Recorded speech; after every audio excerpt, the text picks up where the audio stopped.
अस्सलाम वालेकुम dear students. आज के लेक्चर्स में हम पॉलिटिकल बैकग्राउंड ऑफ रेस्टोरेशन को डिस्कस करेंगे।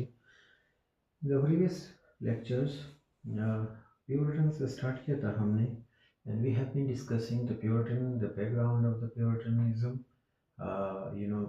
It was a kind of a part of the Protestantism और कि उनकी कंट्रीब्यूशन को देखी थी।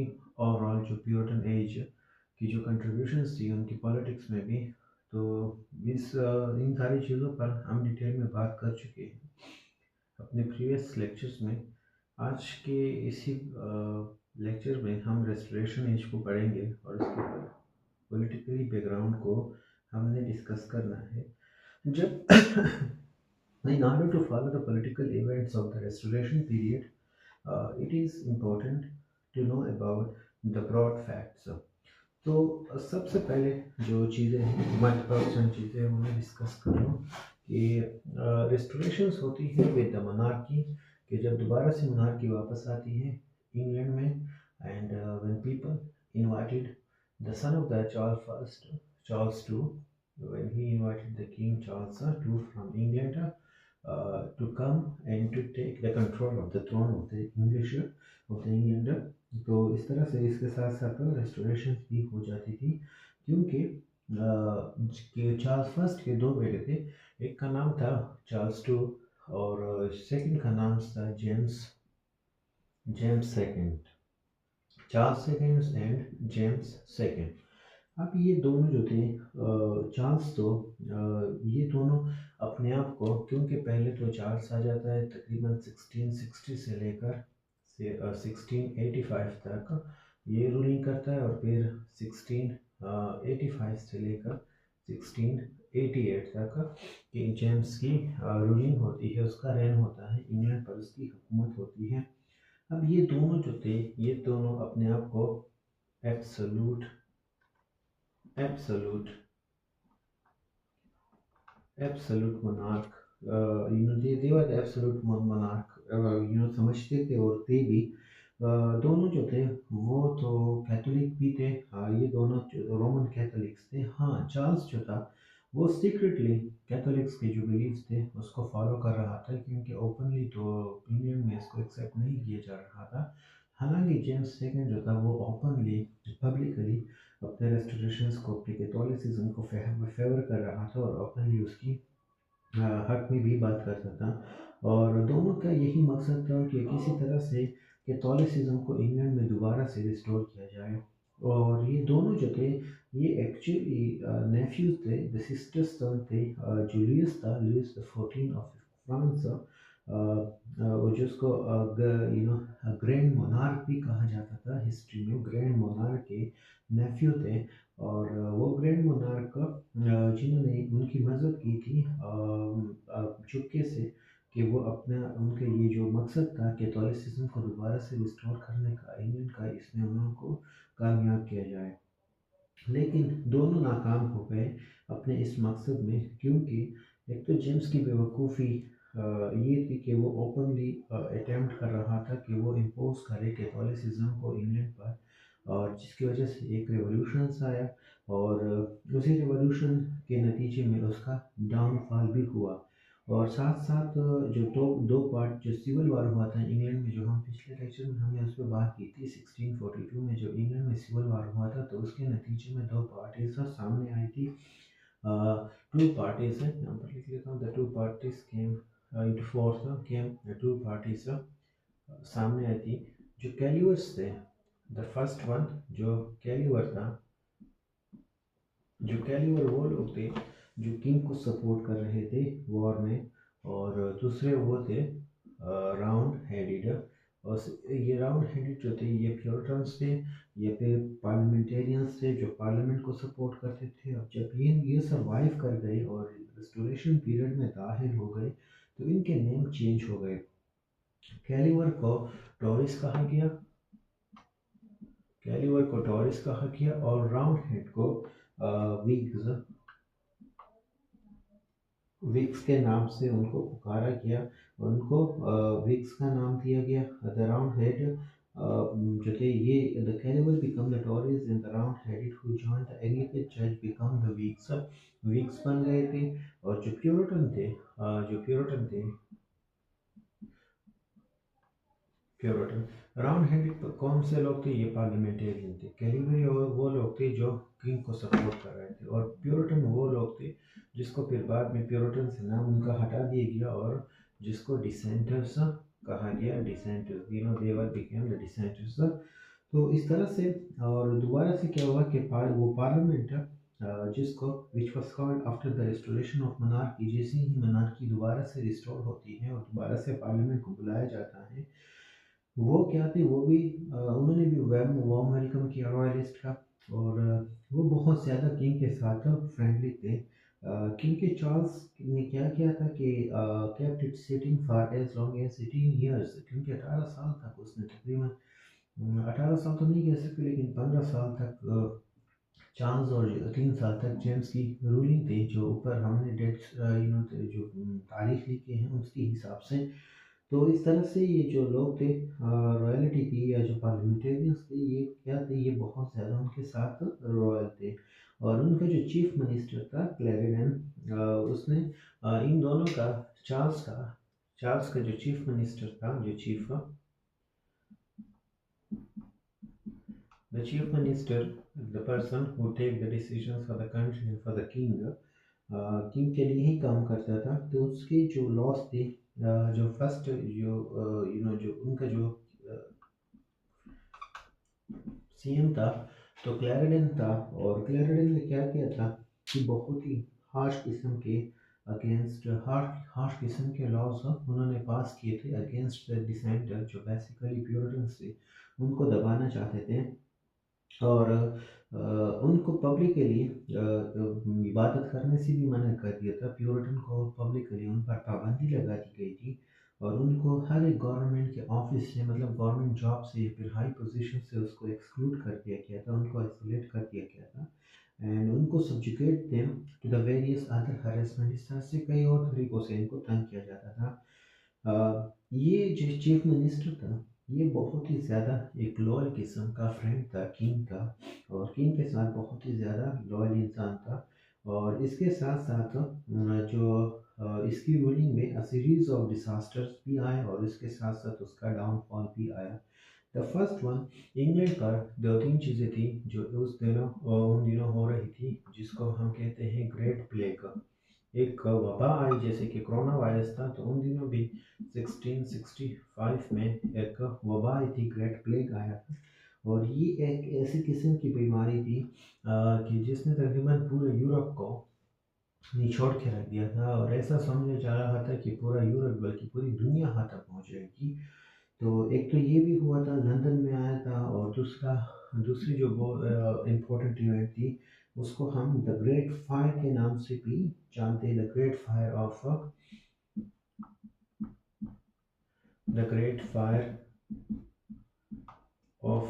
London the great fire of London, ये भी हुआ था 1666 में।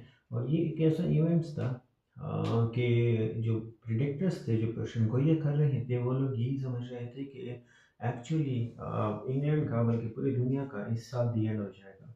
लेकिन ऐसा नहीं हुआ। लंदन सरवाइव कर गया, इंग्लैंड सरवाइव कर गया। और इस पर ट्राइडेंट ने एक एनम हेबलिस एक पोएम है वो भी लिखी है कि इंग्लैंड इससे सरवाइव कर गया। तो इसके साथ साथ एक और भी इंग्लैंड को एक और जो थर्ड जो वाक़या था वो ये था कि इंग्लैंड को द डिफीट ऑफ इंग्लैंड, एक शिकस्त मिली थी। The defeat of England, defeat भी मिली थी। Defeat of the English English fleet, जो पहली जहाज़ें थी उनको शिकस्त हुई थी जो डच थे उनसे शिकस्त हुई थी उनको।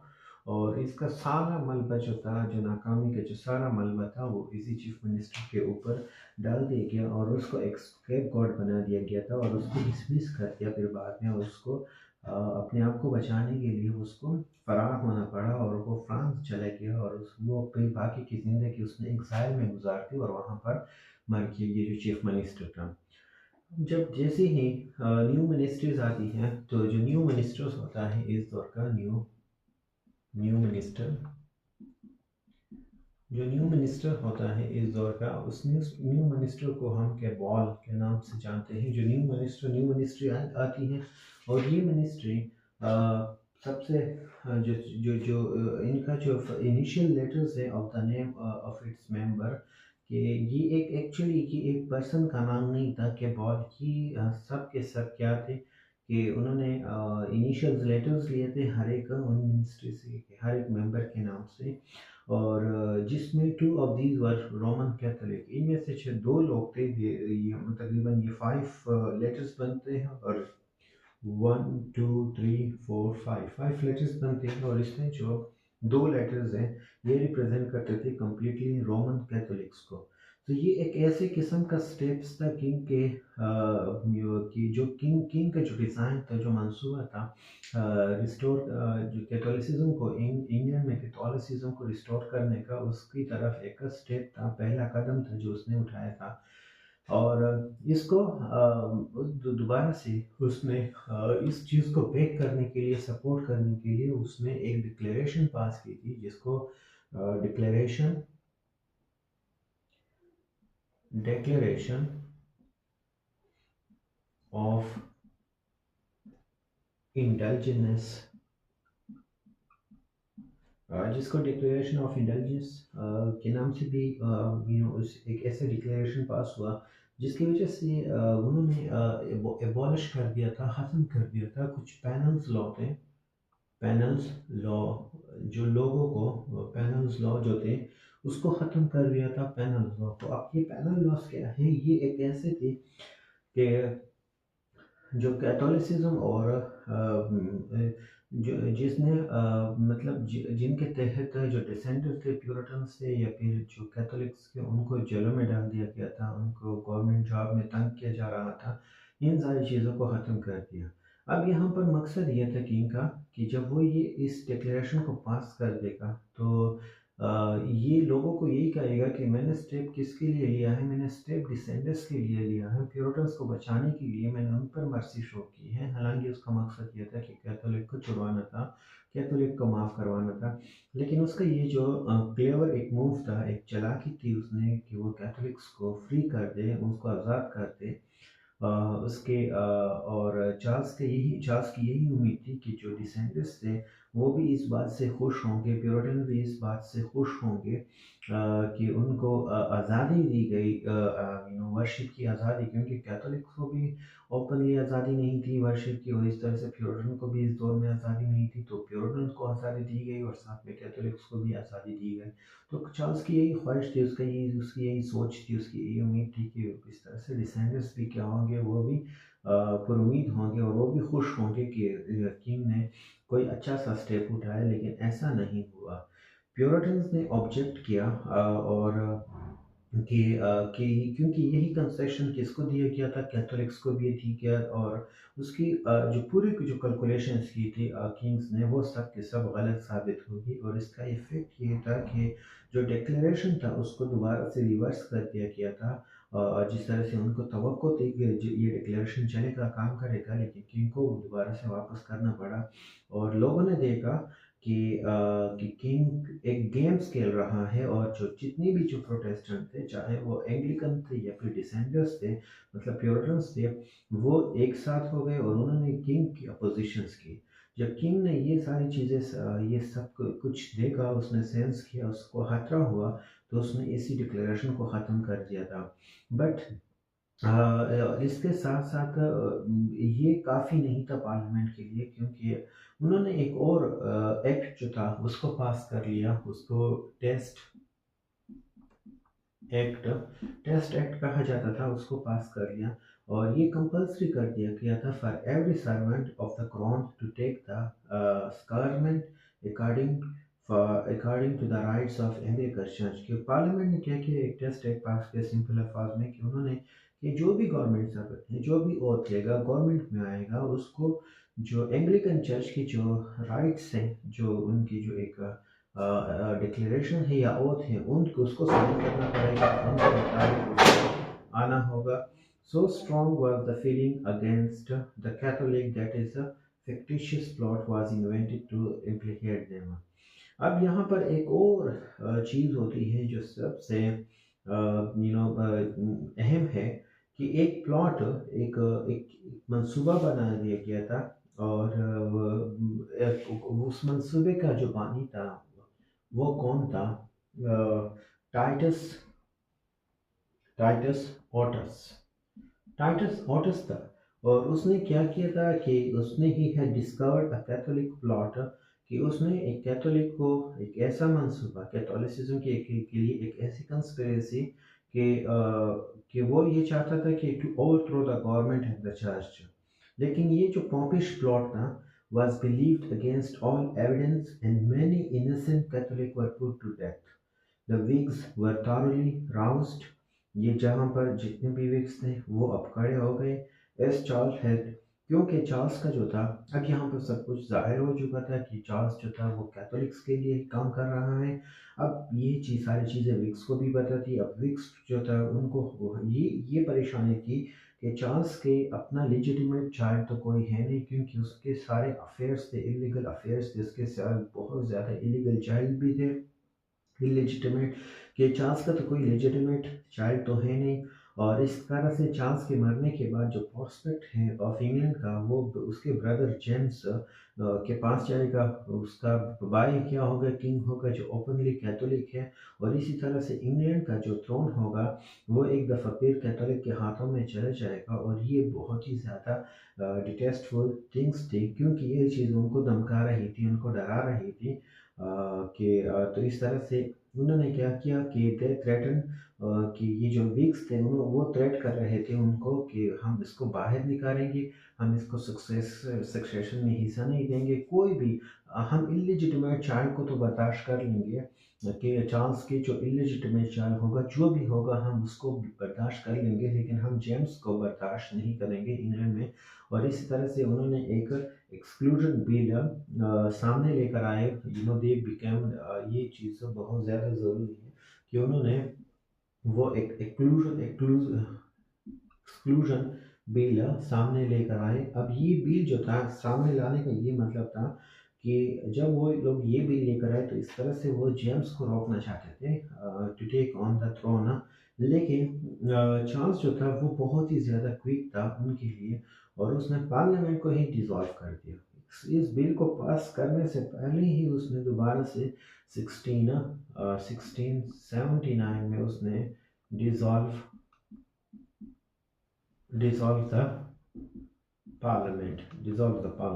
उसने पार्लियामेंट को डिसॉल्व कर लिया ताकि ये बिल पास ना हो सके, और जिसकी वजह से ये बिल को प्रिवेंट कर दिया for being passed and rule for remaining year of his life without the parliament. और फिर बाकी जितनी भी टाइम उसने रूलिंग की थी तो वो विदाउट द पार्लियामेंट ने ही उसने रूलिंग की थी. और इसी तरह से उसने इतना पैसा कमाया जितना कि उसको ज़रूरत थी. और किंग के लिए किस अपने लिए तो नहीं, लेकिन वो जूलियस था जो फ्रांस का जो किंग था जो उसका मामा भी लग रहा था, उसके लिए वो मनी और टैक्सेस के ज़रिए वो लोग कैपिटल जमा कर रहे थे. अब जब चार्ल्स मरता है 1684-85 में और जेम्स आता है, क्योंकि यहाँ पर जो टॉरीज हैं, अब विक्स तो ओपनली उसकी क्रिटिसिज्म कर रहे थे, लेकिन जो टॉरीज थे वो सपोर्ट कर रहे थे जेम्स को, क्योंकि टॉरीज कह रहे थे कि जो कैलिवर्स थे वो कहते थे, वो कंजर्वेटिव थे, वो यही उनका ये बिलीफ था कि हम ब्लड लाइन को प्योर रखेंगे, हम किसी ब्लड लाइन में इलिजिटिमेट ब्लड को शामिल नहीं कर सकते. हम अपनी कंट्री के जो थ्रोन है वो कैथोलिक्स को तो दे सकते हैं, कैथोलिसिज्म को तो हम बर्दाश्त कर सकते हैं, लेकिन हम वो नहीं कर सकते. हम ब्लड लाइन को हमने प्योर ही रखना है, इसलिए उन्होंने विक्स की मुखालफत की थी. और इस तरह से टोरिस के सपोर्ट से जेम्स द सेकेंड को ये तख्त चला जाता है जब चार्ल्स डाइड इन 1685 में, क्योंकि चार्ल्स जो था वो एक ट्रिशियस किस्म का, इंट्रीगिंग किस्म का, had been on the whole cautious and discrete.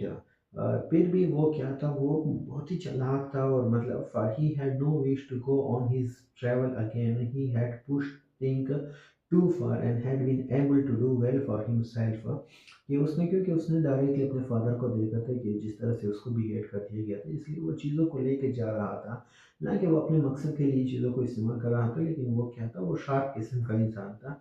लेकिन यहाँ पर जेम्स की हम बात करते हैं, सो जेम्स जो था, James had no such prudence, उसकी इतनी अकल नहीं थी। He were headstrong and reckless किस्म का इंसान था, और उसने ओपनली अटेम्प्ट किया था कि वो नेशनल कैथोलिसिज्म को रिस्टोर करेगा। और within the 6 months of his ascending to the throne, there was a Whig rebellion under the Duke of Monmouth. Whigs wigs rebellions revolutions आती है, विग्स की रिबेलियन सामने आती है, और ये विग्स की rebellion under the Duke of, किसके साथ, Duke of Monmouth, Duke of Monmouth, इसके अंडर जो विग्स, वो कह जो कि इलेजिटिमेट सन था चार्ल्स सेकंड का, और जो अपने फादर के क्रोन को हासिल करना चाहता था। लेकिन ये रिबेलियन नाकाम हुआ, क्योंकि मॉनमौथ को एग्जीक्यूट कर लिया, उसको मार दिया गया। और इसके बाद फिर एक फार्शल किस्म का ट्रायल हुआ, और एक मर्सीलेस किस्म की एग्जीक्यूशन हुई उन रेबल्स की, उन विग्स की, अंडर द सर्किट ऑफ जज, उन जज which came to be called Bloody Assizes. ये वो सारे जज थे, ये जो वर्ड है ब्लडी एजिज, ये वो ब्लडी जज, ये उन जज के लिए इस्तेमाल किया जिन्होंने एक मर्सीलेस किस्म के ट्रायल्स में उन लोगों को सज़ा दी थी। और इस तरह से जो जेम्स था, वो अपने इसी सक्सेस में वो और भी ज़्यादा मोटिवेट हो गया, कि जिस तरह से उसने इस रिबेलियंस को क्रश कर दिया था, तो उसको बहुत ज़्यादा इंकरेजमेंट मिली थी, और वो और भी बहुत ज़्यादा रेकलेस बन गया था। उसने he collected an army of the Irish Catholic, appointed Catholic teachers as Oxford, and issued another declaration of indulgence। एक दोबारा से जेम्स जेम्स के अंडर एक और डिक्लेरेशन ऑफ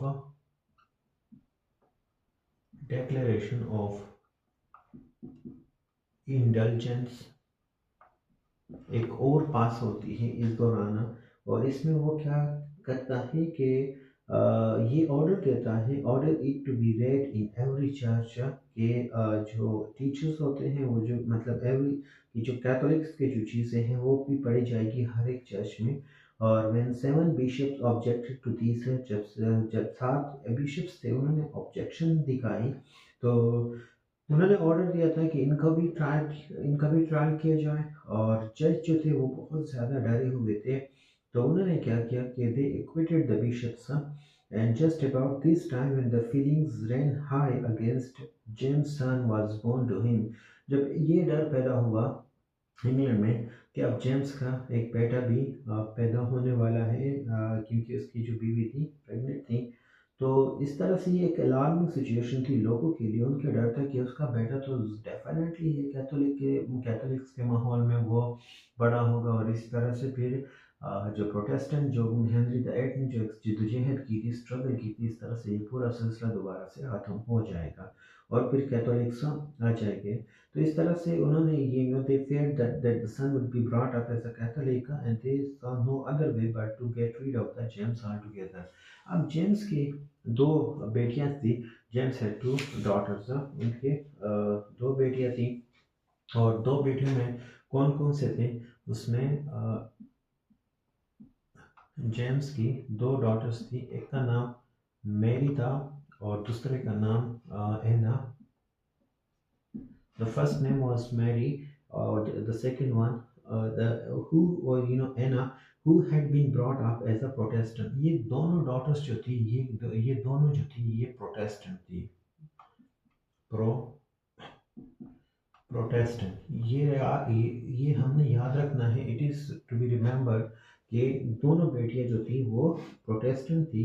और मेरी की जो शादी हुई थी वो actually weeks, Mary was married upon the Whig's insistence to the William of William of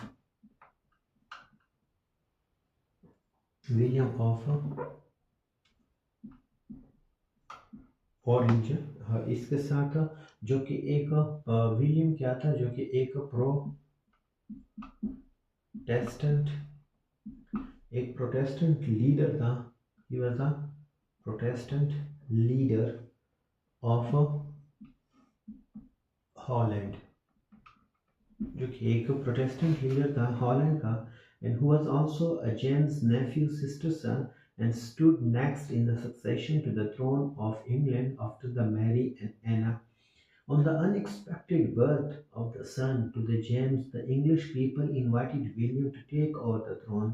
William ने क्या कि अपनी आर्मी के साथ वो लैंड करता है इंग्लैंड में 1888 में, और जेम्स चले जाता है। वो बगैर किसी लड़ाई लड़े, रेजिस्टेंस किए, वो क्या कर लेता है, अपनी सीट को छोड़ देता है, अपने फॉलोअर्स के साथ साथ वो फ्रांस चला जाता है। और विलियम एंड मैरी जो होते हैं उसको declare the king and queen, और इन दोनों को किंग एंड क्वीन डिक्लेयर किया जाता है 1689 में, जब वहाँ से जेम्स फरार हो जाता है, भाग के चला जाता है।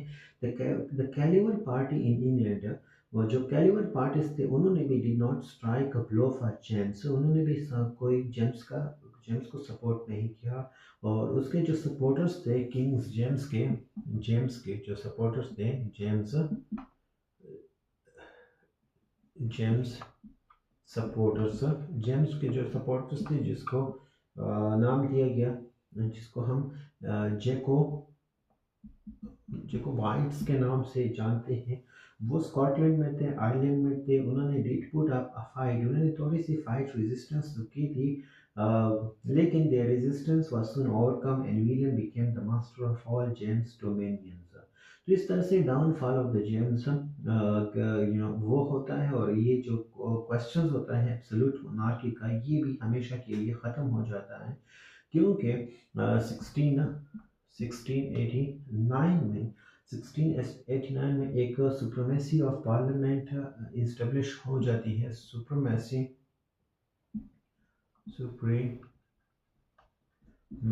ऑफ पार्लियामेंट ये इस्टेब्लिश हो जाती है, और इसके साथ साथ bypassing into law the bill of rights, इसके साथ साथ वो लोग जो बिल ऑफ राइट है उसको पास कर लेते हैं, बिल ऑफ राइट को।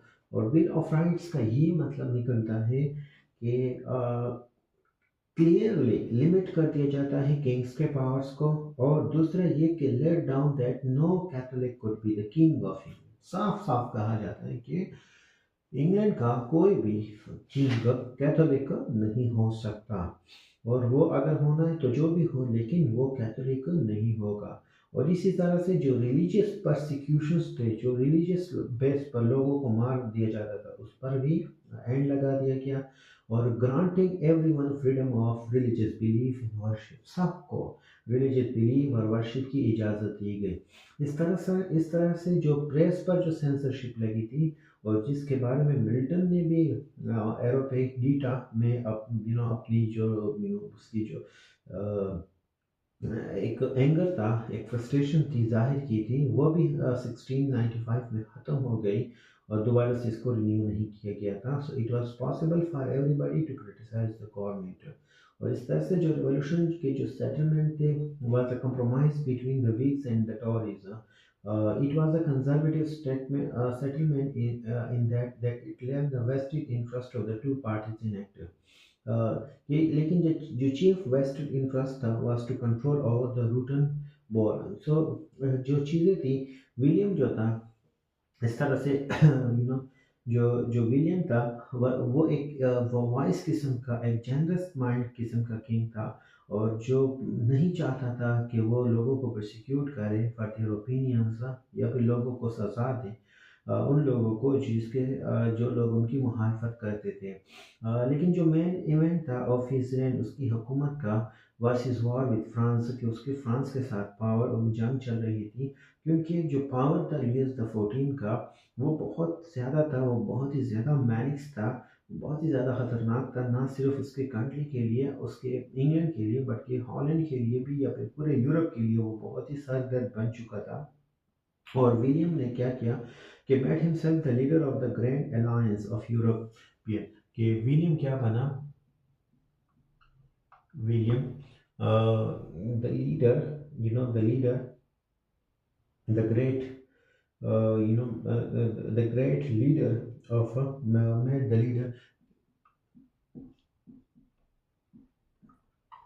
लीडर किस चीज का लीडर बन गया था, वो द ग्रेट अलायंस का बन गया था, द ग्रेट अलायंस वो बन गया था।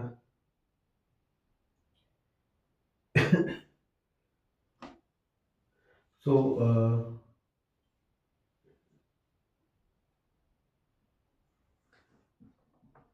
अलायंस ऑफ यूरोप, वो फॉर द ग्लोरियस रेवोल्यूशंस। तो इस तरह से ये जो था कि सपोर्ट ऑफ यूरोप में का बन गया था, power against the safety to the Holland was necessary for the safety of England, but also because Louis XIV was a Jacobite and attempted to reimpose James II on England. William did not win any spectacular battle, and the war ended after the 8 years with the indecisive Treaty of Ryswick, एक treaty थी जो France के साथ हुई, by which Louis recognized William as the king. Finally 1697 में France ने क्या किया, विलियम को रिकॉग्नाइज कर दिया as the king of England. और इसके पास उसके बाद uneasy peace of the 4 year Louis again provoke the England, उसके बाद दोबारा से लुइस ने प्रोवोक किया था इंग्लैंड को, और by declaring the dying James son the Old Pretender of the England as the James the third, कि जो जेम्स का जो बेटा था, जेम्स सन जेम्स सन, उसको ओल्ड प्रिटेंडर कहा गया, इंग्लैंड का the Old pretender, the Old pretender, the Old pretender कहा गया, और उसने कहा गया कि ये इंग्लैंड का किंग होगा। और उसने क्या किया कि he had already provoked the whole of the Europe by accepting against all the protest the entire Spanish inheritance for his grandson Philips, क्योंकि जो स्पेनिश किंग था वो मर चुका था, और उसने क्या किया कि उसने स्पेनिश पर अपने उसका जो ग्रैंडसन था वो लेकर आना चाहता था, जब डेथ हो गई थी स्पेनिश किंग की, कार्लोस द सेकेंड, क्योंकि वो बहुत ही किस्म का सिकली बीमार किस्म का बेवकूफ़ किस्म का बचकाना किस्म का एक किंग था। और इस तरह से जो acquisition by the France of the west Spanish dominion in Europe and the New World would have seriously disturbed by the balance of power in the Europe. तो इस तरह से एक कंबाइंड यूरोपियन पावर्स उन्होंने चैलेंज किया Louis को in what is known the war of Spanish succession, जो मैं अपनी वन ऑफ माय वीडियोस उसमें मैं ये सारी चीज़ें डिस्कस कर चुका हूँ। तो इस तरह से ये जो एक दौर था 1660 से लेकर 1700 तक, ये एक पॉलिटिकली इसमें इंग्लैंड को तो एक फ्रीडम मिल गई थी एट द पहले प्योरिटन से मिल गई थी, और फिर बाद में जेम्स से मिलती है लास्ट में। और ये एक प्रोलॉन्ग स्ट्रगल थी between the king and the parliament में।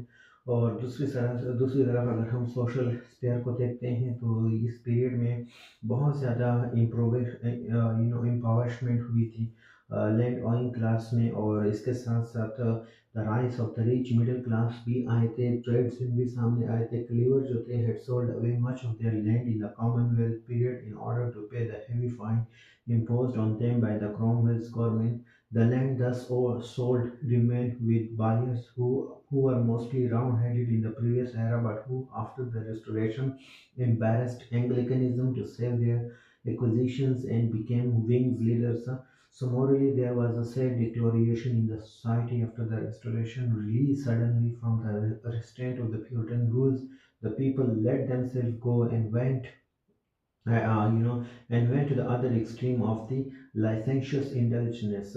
So they took their cue from the king and his court, who had been franchised and brought home French taste France के उसका टेस्ट लेकर आए, उसके मैनर्स लेकर आए, Charles जो था वो एक प्लेजर लविंग किस्म का, और उसके बहुत से ज़्यादा अफेयर्स थे इलीगल, और जिसकी वजह से उनके बहुत ज़्यादा इलेजिटिमेट चिल्ड्रंस भी थे, और जो कोर्टियर्स थे वो इक्वली जितना किंग था वो उतनी ही ज़्यादा गे किस्म के लोग थे, डिसोल्यूट किस्म के लोग थे। और जो एक किस्म का वो लोग स्मार्ट थे, फैशनेबल सेट लेकर आए, और तो इस तरह से जो ये सारी चीज़ें हम ड्रामा और इसके लिटरेचर में भी हम डिस्कस कर चुके हैं। Thank you so much for the lectures.